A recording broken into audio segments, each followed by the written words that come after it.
Afrika Mashariki imetimia saa 12 kamili asubuhi. Ni sawa na saa 11 Afrika ya Kati na baadhi ya maeneo ya maziwa makuu. Hujambo, leo ni Jumatatu Novemba 17 mwaka 2025. Mimi ni Skola Kisanga, msikilizaji, na karibu katika Amka na BBC. Katika Amka na BBC asubuhi hii, Marekani imetangaza kundi la kihalifu la Venezuela la Cartel de los Soles kuwa shirika la kigaidi. We may be having some discussions with Maduro and we'll see how that turns out. They would like to talk. Na uchunguzi wa BBC umebaini ushahidi unaoibua mashaka makubwa katika uchunguzi na kesi ya Marekani kuhusu mauaji ya raia 24 wa Iraq mwaka 2005. Na tunaangazia makubaliano mapya ya mpango wa amani kati ya waasi wa M23 na serikali ya Jamhuri ya Kidemokrasia ya Kongo yanaleta matumaini kiasi gani ya amani mashariki mwa DRC. Kuona serikali ya Kongo pamoja na mwakilishi kutoka kwa waasi wamekaa na kukubaliana katika baadhi ya mambo linatoa tumaini na taswira mpya katika sura mpya yenyewe ya mgogoro.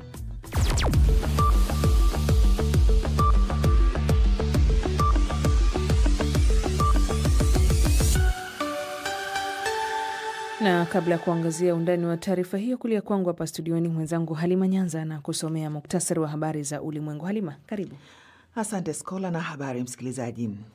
Marekani imelitangaza kundi la uhalifu kutoka Venezuela la Cartel de los Soles kwa kundi la kimataifa la kigaidi na kuhusika pia na usafirishaji wa dawa za kulevya kwa kiwango kikubwa. Wizara ya mambo ya nchi za nje ya Marekani imesema kundi hilo lilikuwa likiongozwa na Rais Nicolas Maduro, jambo ambalo kiongozi huyo wa Venezuela amekanusha. Hatua hiyo pia imekuja wakati ambapo kuna tetesi kuwa Marekani huenda ikashambulia Venezuela, na huku ikiwa imepeleka vifaa vizito vya kijeshi katika bahari ya Caribbean kwa kile kinachoelezwa kuwa operation ya kupambana na dawa haramu za kulevya.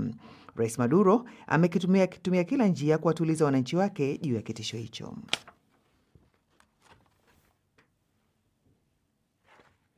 Imagine us people.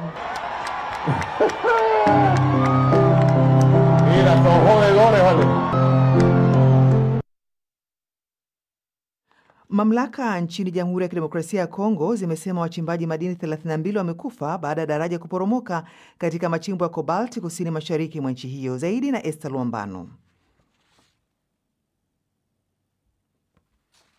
Mamlaka nchini humo zinasema shughuli za uokoaji na utafutaji bado zinaendelea. Tukio hilo limetokea baada ya walinzi wa eneo hilo kudaiwa kuwafyatulia risasi kundi la wachimbaji haramu. Waziri wa mambo ya ndani katika jimbo la Lualaba, Roy Kaumba Mayonde, amedai kuwa wachimbaji hao walikuwa wakilazimisha kuingia katika eneo hilo licha ya kupigwa marufuku kutokana na mvua kubwa ambayo imesababisha kuwepo kwa hatari ya maporomoko ya ardhi. Idadi ya waliofariki inaweza kuongezeka wakati juhudi za uokoaji zikiendelea. Ulinzi umeimarishwa nchini Bangladesh wakati hukumu dhidi ya kesi inayomkabili waziri mkuu wa nchi hiyo Sheikh Hasina ikitarajiwa kutolewa kufuatia tuhuma zinazomkabili za uhalifu dhidi ya ubinadamu. Mabomu kadhaa yametengenezwa kwa mikono yamelipuliwa katika mji mkuu wa nchi hiyo Dhaka. Wafuasi kadhaa kutoka chama cha waziri mkuu huyo wa zamani wa Bangladesh Sheikh Hasina wamekamatwa katika siku za hivi karibuni kwa madai ya kuhusika na milipuko hiyo. Mwenyewe amekana mashtaka dhidi yake, huku kesi hiyo ikisikilizwa akiwa nje ya nchi. Na katika michezo, juhudi za Nigeria kufuzu kucheza mashindano ya kombe la dunia la FIFA mwakani zimegonga mwamba baada ya kupoteza fainali ya mchujo wa Afrika kwa magoli ya penalti dhidi ya Jamhuri ya Kidemokrasia ya Kongo. Ushindi wa timu hiyo ya taifa ya Kongo unaendeleza matumaini ya timu hiyo ya kufuzu kwa mara ya kwanza tangu mwaka 1974 waliposhiriki michezo hiyo wakitumia jina la zamani la nchi hiyo, Zaire. Hii ni BBC. Ni mwenzangu Halima Nyanza amekusomea muktasari wa habari za ulimwengu. Matangazo haya ni Amka na BBC kutoka hapa idhaa ya Kiswahili ya BBC, ikikutangazia kwenye FM na redio wa shirika Voice of Busoga na Voice of Muhabura kule Uganda. Kenya ni Gulf Radio pamoja na 99.9 pamoja FM. DRC Radio Muungano Beni pamoja na Lizadel Radio. Internet katika bbcswahili.com. Msikilizaji, matangazo haya pia yanakujia moja kwa moja kupitia ukurasa wetu wa Facebook, rambaza tu andika BBC Swahili. Mimi ni Skola Kisanga na karibu. Marekani imetangaza kundi la kihalifu la Venezuela Cartel de los Soles kuwa kundi la kigaidi la kigeni. Waziri wa mambo ya nje alisema kwamba kundi hilo la cartel linaloongozwa na Rais Nicolas Maduro, madai ambayo kiongozi huyo wa Venezuela ameyakanusha. Kuna tetesi kwamba huenda Marekani kaishambulia Venezuela. Na Steha Mohamed ana taarifa hii kwa kina. Marekani inaelezea nchi ya Venezuela kama nchi ambayo viongozi wake wengi wamo kwenye biashara ya mihadarati. Ndio sababu sasa kundi la Cartel de Soles limetengwa kama kundi la kigaidi kimataifa na Marekani. Marekani hasa inasema kwamba rais wa nchi hiyo Nicolas Maduro amekuwa mhusika mkubwa katika biashara hiyo, swala ambalo Rais Maduro amekuwa akikanusha madai hayo ya Marekani. Na sasa taarifa hiyo imezua wasiwasi kwamba huenda Marekani ikashambulia Venezuela siku za hivi karibuni, huku Marekani ikilenga maboti madogo ambayo inadai husafirisha mihadarati hadi nchini Marekani. Marekani imepeleka vifaa vizito vya kijeshi katika bahari ya Caribbean kwa kile kinachoelezwa kuwa operesheni ya kupambana na dawa haramu za kulevya. Rais Trump amesema kwamba Marekani iko tayari kufanya mazungumzo na Venezuela kuhusu swala hilo. Tunaweza kuwa na mazungumzo na rais wa Venezuela Maduro, na tutaona namna mambo yatakavyokwenda kuhusu swala hili. Wanataka mazungumzo haya yafanyike. Mwezi Agosti, Washington ilichukua hatua nyingine na kupandisha zawadi hiyo hadi dola za Marekani milioni 50 kwa taarifa zitakazopelekea Maduro kukamatwa na kumfanya kuwa mlengwa mkuu wa mpango wa kusawazi mpango wa kupambana na dawa za kulevya. Nchi nyingine kama vile Argentina, Ecuador, Paraguay na Jamhuri ya Dominica pia zimeainisha kundi hilo la Cartel de Soles kama shirika la kigaidi. Lakini licha ya hayo yote, pia kuna madai ya wengi kwamba hamna kuwepo kwa kundi kama hilo nchini Venezuela. Rais wa Colombia Gustavo Petro pia amekuwa akisema hamna uwepo wa kundi hilo. Neno hilo la Cartel de Soles lilitumika mara ya kwanza katika vyombo vya habari vya Venezuela mwanzoni mwa miaka ya 90 katika muktadha wa tuhuma za ulanguzi wa dawa za kulevya dhidi ya Jenerali Ramon Guillen Davila ambaye alifanya kazi kama mkuu wa huduma za kupambana na usafirishaji wa dawa za kulevya za walinzi wa kitaifa na Venezuela na mrithi wake Orlando Hernandez Villegas. Taarifa yake na Steha Mohamed.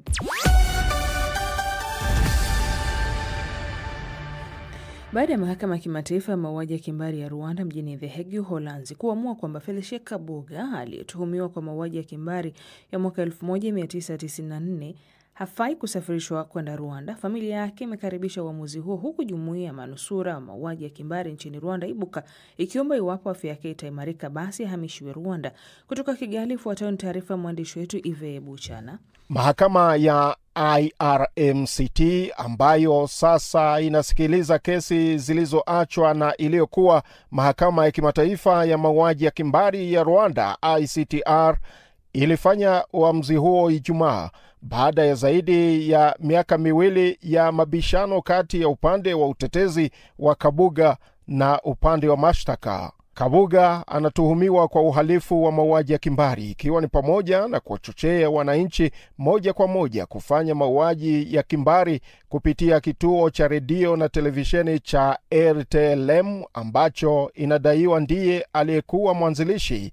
Mbele ya mahakama, Kabuga alitaja mashtaka dhidi yake kuwa ya uongo. Akitangaza uamuzi wa mahakama, jaji wa mahakama hiyo Ian Bonomi alisema kuwa baada ya kutafakari kwa kina, jopo la majaji lilikubali ushahidi wa jopo huru la wataalamu na kuhitimisha kuwa Bwana Kabuga hafai kusafiri hadi Rwanda. Bwana Donatien Kabuga, mmoja wa watoto wa Kabuga, aliambia BBC idhaa ya Maziwa Makuu kwa ujumbe wa maandishi kwamba uamuzi wa mahakama waliupokea kwa shangwe kubwa baada ya miaka mingi ya mashaka na vitisho vya kuhusu kurejeshwa kwa Kabuga nchini Rwanda. Kwa upande mwingine, mkuu wa jumuiya ya manusura wa mauaji ya kimbari Ibuka kwa kifupi, Philbert Gakwenzire, aliambia BBC kwamba wamefahamu uamuzi wa mahakama wa kutomruhusu Kabuga kusafiri, lakini akaomba ikiwa ni wazi kwamba atafanya safari basi aachiliwe nchini Rwanda kama mwendesha mashtaka alivyokuwa ameomba. Waendesha mashtaka na serikali ya Rwanda walikuwa wakitaka Kabuga arejeshwe Rwanda, nchi yake ya asili na ambayo ndiyo pekee iliyokubali kumpokea, baada ya mahakama kuamuru aachiliwe kwa muda kutokana na hali yake mbaya ya kiafya. Familia ya Kabuga na mawakili wameendelea kubishana kuwa kumpeleka Rwanda kungekiuka haki zake na kuibua wasiwasi kuhusu usalama wake. Mahakama hiyo ilisema uamuzi wake wa kutomwachilia Kabuga kwenda Rwanda pia ulitokana na ripoti mpya kutoka kwa madaktari wa gereza la mahakama hiyo ambazo zinaonyesha kuwa afya ya Kabuga ya kimwili na kiakili imezorota kwa kiasi kikubwa katika kipindi cha miezi miwili iliyopita, na kwamba sasa yuko kwenye kiti cha magurudumu cha wagonjwa na amekuwa kilazwa mara kwa mara hospitalini.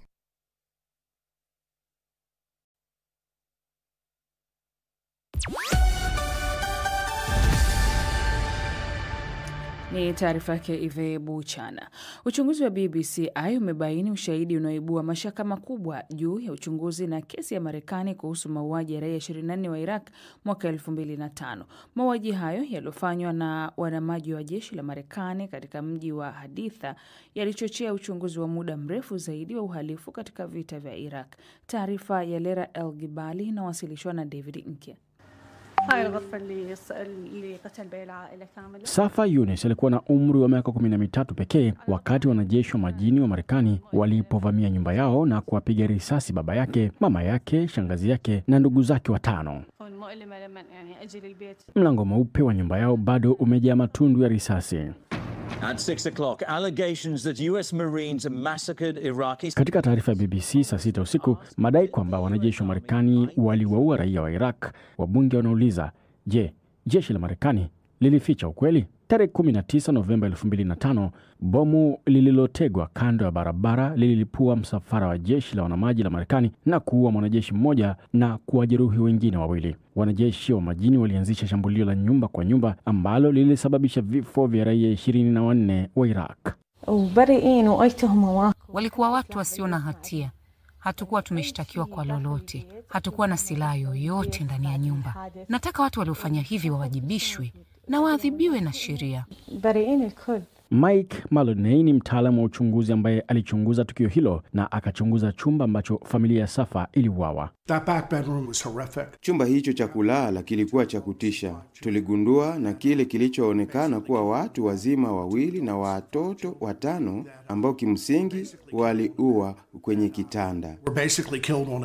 Mmoja wa wanajeshi wa Marekani, Lance Mendoza, alikiri kumuua baba yake Safa. Mendoza alisema katika ushahidi wake mahakamani kwamba hakuingia katika chumba cha kulala ambapo familia nzima iliuawa. Nilipofungua mlango, jambo la kwanza nililoliona ni wanawake na watoto wakiwa wamelala kitandani. Nilifunga mlango. Hiyo ilikuwa hadithi ya Mendoza kwa miaka mingi, lakini BBC imefichua sauti za chumba cha mahakama kutoka kwa kesi nyingine miaka 4 baadaye ilipotoa maelezo tofauti. Mendoza alisema, niliingia ndani ya chumba, nilijaribu kuangalia vizuri kile kinachoendelea. Tulionyesha ushahidi huu kwa Mike Maloney. Hii ni mara ya kwanza kusikia. Kwa hivyo hili linanishangaza sana. Sasa naingia futi 8 kwenye chumba ambacho ni mahali pa mpiga risasi. Ningesema Mendoza alikiri kwa kila kitu isipokuwa kupiga risasi. Time 12:24, photography started. Mendoza hakuwahi kushtakiwa kwa uhalifu wowote. Alisisitiza kuwa hakuwahi kuwapiga risasi wanawake na watoto. Hakujibu maswali yetu. Na sasa tunakwenda viwanjani na Victor Kenani. Asante Skola. Tunaanza na soka na Jamhuri ya Demokrasia ya Kongo imeendelea kuwa na matumaini ya kufuzu kombe la dunia baada ya kuwatoa Nigeria kwa penalti kwa mabao 4-3 kufuatia sare ya 1-1 baada ya muda wa nyongeza na hivyo kushinda mchujo wa Afrika uliofanyika Morocco. DR Congo sasa wanasubiri draw ya Alhamisi kwa ajili ya michezo ya mchujo ya kati ya mabara itakayofanyika Machi, ambako timu 6 zitawania nafasi 2 katika fainali ya kombe la dunia zenye timu 48. Na Erling Haaland alifunga mabao 2 kwa muda wa dakika 2 tu na kuisaidia Norway kurejea kwenye kombe la dunia kwa mara ya kwanza baada ya miaka 28 kwa mtindo mzuri wa ushindi dhidi ya Italia. Norway walikuwa wamefunga Estonia Alhamisi na kuweka karibu uhakika wa kufuzu kwa michuano ya mwakani, huku Italia wakihitaji ushindi wa mabao 9 ili kuibuka vinara. Bado tukisalia kwenye soka, Harry Kane alifunga mara 2 kipindi cha pili, huku Erling Haaland akiipa Albania na kukamilisha kampeni nafuu za kufuzu kombe la dunia kwa ushindi wa mechi 8 kati ya 8. The Three Lions walikuwa tayari wamefuzu kama washindi wa kundi, na Thomas Tuchel alifanya mabadiliko 7 kutoka kikosi kilichoshinda Serbia ugani Wembley siku ya Alhamisi. Tukiendelea kwenye mbio za magari ya langalanga, timu ya Formula 1 zimekubaliana kuongeza muda wa kujitolea kusaidia mashindano ya wanawake pekee ya F1 Academy hadi baada ya msimu huu. Nitakomea spoti hapo kwa sasa. Shukran sana Scholar.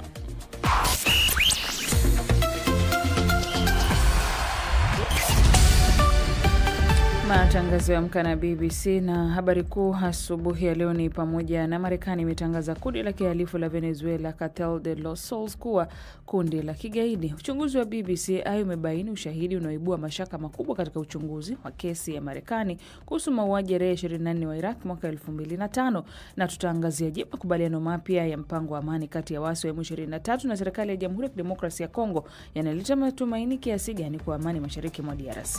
Hii ni BBC.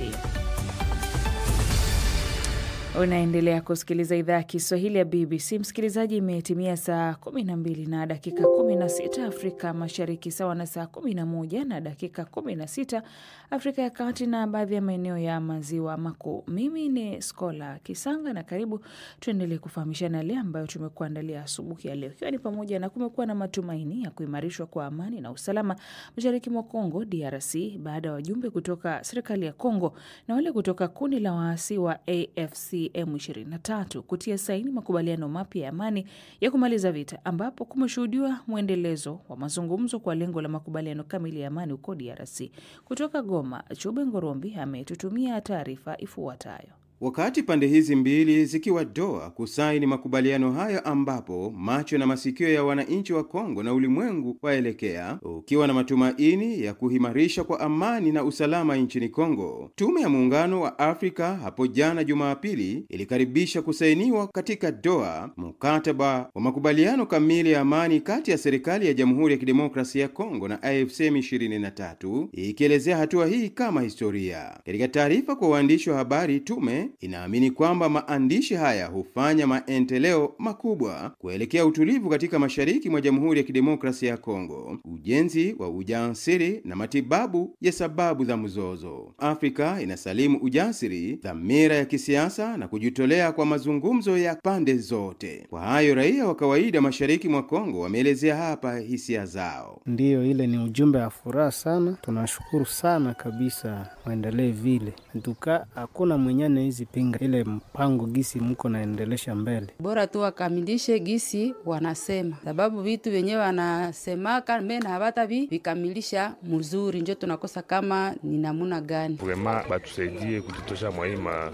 difficulté tu kwa moviza vina crise niko wapitikana aeroport itumike mabanki tusa abireflecte maisha bien vraiment. Mashirika ya kiraia mashariki mwa Kongo yameelezea kuthaminiwa sana kwa Qatar kwa uwezeshaji wake mzuri, na pia kwa Marekani kwa msaada wao, na baraza la Togo na mpatanishi aliyeteuliwa na Jumuiya ya Afrika, na pia kwa jopo la wawezeshaji watano wa Umoja wa Afrika katika mchakato huo. Muisa Matale ni mmoja wa vijana wa shirika la kiraia Amka Kongo. Tunapokea sana na kusikia kwa umakini kusainiwa kwa mkataba wa makubaliano hapo Doha, lakini kwa upande wetu hakuna mkataba wowote ule utakao kubaliwa na wananchi na kurejesha amani ya kudumu kama haitaheshimu katiba ya Jamhuri ya Kidemokrasia ya Kongo. Wananchi wanataka kweli kweli amani, lakini hawapendi na mikataba hiyo isainiwe kwa unafiki tu. Wachambuzi wa masuala ya kisiasa wametaka wahusika kuheshimu barua na roho ya makubaliano na kuhakikisha utekelezaji wake kwa wakati, haswa kwa kuhitimisha harakati itifaki 6 zilizobaki. Isaac Shiraki ni mchambuzi wa masuala ya usalama DRC.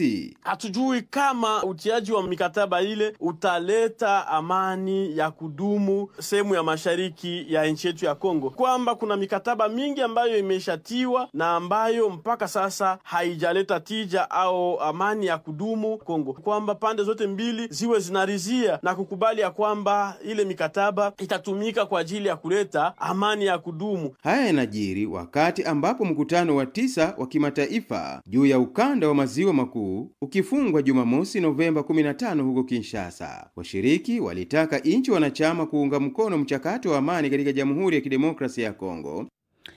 Ni taarifa yake Chube Ngorombi. Taarifa hiyo unaweza ukaisoma pia msikilizaji kwenye tovuti yetu ya bbcnews.com kwa Kiswahili, ambapo DR Congo na waasi wa M23 wasaini makubaliano ya mpango wa amani nchini Qatar, lakini jeshi la DRC la washawishi wanamgambo FDLR kuweka silaha chini. Taarifa hizo zinaendana na taarifa hii, unaweza ukasoma katika tovuti yetu. Lakini kama ulivyosikia kwamba waasi wa M23 wanaungwa mkono na Rwanda na serikali ya Jamhuri ya Kidemokrasia ya Kongo wametia saini hayo makubaliano ya mpango wa amani mashariki mwa Kongo. Lakini hafla hiyo ilifanyika Qatar, ambapo pamoja na Marekani na Umoja wa Afrika wamekuwa wakijaribu kupatanisha kukomesha miongo kadhaa ya migogoro katika eneo hilo lenye rasilimali nyingi. Sasa mapema mwaka huu M23 iliteka miji mikuu ya eneo la mashariki ya Goma pamoja na Bukavu. La kujiuliza, amani itapatikana mashariki mwa DRC kufuatia makubaliano haya mapya? Nimezungumza na mchambuzi wa masuala ya diplomasia kutoka Tanzania, Godwin Gonde. Makubaliano yote ambayo pande mbili zinaingia au tatu katika kuhakikisha kwamba amani inarejelea katika eneo husika ni makubaliano ambayo pande zenyewe yanayapokea katika njia ya matumaini, lakini hata kwa sisi ambao ni sehemu ya nje ya hizo pande ambazo zinasigana wanayapokea katika maana njema ambayo inaleta matumaini ya kurejelea amani. Yatakuwa na matumaini au yataleta amani ya kweli katika Kongo, hilo ni swala ambalo litakuja kujadiliwa huko baadaye, lakini walau kwenye diplomasia ni hatua kuelekea katika makubaliano ya kweli ambayo yatakuwa na manufaa kwa Wakongomani na manufaa kwa watu wa ukanda huo ambao wameathiriwa na vita ambayo imekuwa inaendelea kwa muda mrefu. Godin Gonde, unasema yatakuwa na manufaa, ni kama huenda kuna matumaini, lakini utakubaliana na mimi kumekuwa kuna majaribio kadhaa ya kuweza kutafuta amani mashariki mwa Kongo, yamekuwa yakishindikana. Unadhani katika haya ya sasa yana tofauti gani? Haya ni muendelezo wa makubaliano ambayo yameanza hapo kabla. Umeona mwezi Julai palikuwa na makubaliano, mapema mwaka huu pia palikuwa na makubaliano, hata walipofika Marekani palikuwa na makubaliano. Mnakuwa na vitu ambavyo mnaweka mezani muweze kujadili na kuamua kwamba kwa wakati huu tunaweza tukachukua vitu hivi na kusogea mbele. Vinaweza visiwe na matokeo ya moja kwa moja kwenye kuona kwamba vita ikaisha, lakini inaweza kuwa ni hatua kuelekea katika kutafuta amani ya kweli. Kuona serikali ya Kongo pamoja na mwakilishi kutoka kwa waasi wamekaa na kukubaliana katika baadhi ya mambo linatoa tumaini na taswira mpya katika sura mpya yenyewe ya mgogoro, jambo ambalo linaweza likapelekea huko baadaye pakawepo na makubaliano ya kweli na ya kudumu na yakamaliza kabisa mgogoro katika ukanda huo.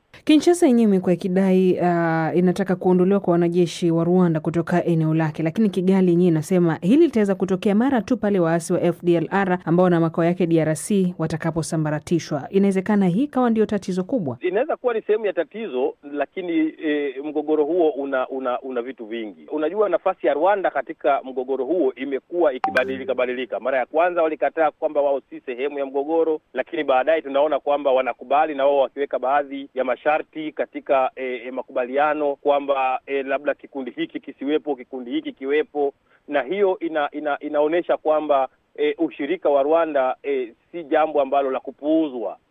Lakini baada ya mbinyo au baada ya kuonesha kwamba upo uhitaji wa kufanya hivyo, inawezekana sharti hilo likawa ni moja ya kitu ambacho kinaweza kikafanyika hapo baadaye. Lakini tunaona kwamba kuna maeneo mengi, takriban maeneo 8 ambayo yamesainiwa na kuonesha kwamba yanaweza kutoa mwanga katika kuendelea huko mbele. Huenda hilo lisiwe la moja kwa moja kama takwa la serikali ya Rwanda kuhakikisha hicho kinafanyika, lakini mengine haya kama kusaidia raia, kurudisha wale ambao walikuwa wametoka, kubadilishana wafungwa, misaada kuweza kufika, kuweka silaha chini, kuweza kuingiza waasi, kuwa katika sehemu ya jeshi, ni mambo ambayo yanahitaji mchakato na muda kuangalia lipi lianze na lipi lifuate, lakini wote wakiwa na malengo ya kuhakikisha kwamba mashariki ya Kongo inakuwa sehemu. La kujiuliza hapa, mpango huu mpya ni kweli utashughulikia kwa kiasi gani ufikiaji wa misaada ya kibinadamu kwa watu ambao wameathirika na vita hii hasa mashariki mwa Kongo, na ili itawezekana kwa kiasi gani? Na hii si DRC tu, maeneo mengi ambayo yana vita, tumeona kule Gaza misaada ya kibinadamu imekuwa ni changamoto, hata kule Sudan pia. Misaada ya kibinadamu imechukuliwa kama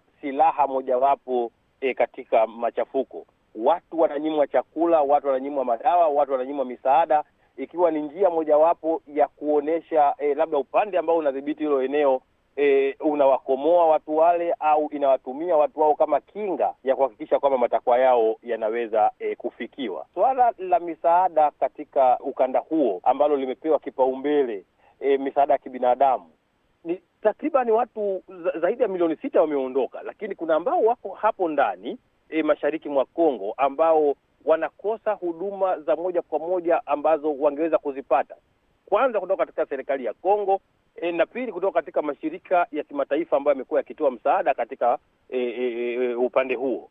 Sasa makubaliano haya huenda yakaifanya M23 pamoja na washirika wake kuweza kufikiria upya ni namna gani ambapo wanaweza kusaidia watu ambao wanahitaji misaada, kwa sababu wao peke yao hawawezi kufanya hivyo, isipokuwa kwa kuweza kuruhusu mashirika ya kimataifa ambayo wao kwa muda mrefu wamekuwa wakiyakataza kuyafanya hivyo. Tunaona kuna kipindi walizuia hadi uwanja wa ndege kuweza kuruhusu ndege za misaada kuweza kushuka, lakini kutokana na mkataba ambao umefanyika na hiyo kuwa ni sehemu ya makubaliano, huenda tunasema kwamba huenda ikawa ni moja ya njia ya kuweza kusaidia, si kwa moja kwa moja, bali hata kwa kiwango kidogo kuwasaidia wakazi hao kuweza kupata misaada ya kiutu. Naam. Mwezi Juni mazungumzo kati ya Rwanda na DRC yaliyosimamiwa na Washington yaliweza kusababisha kusainiwa kwa makubaliano ya amani ambayo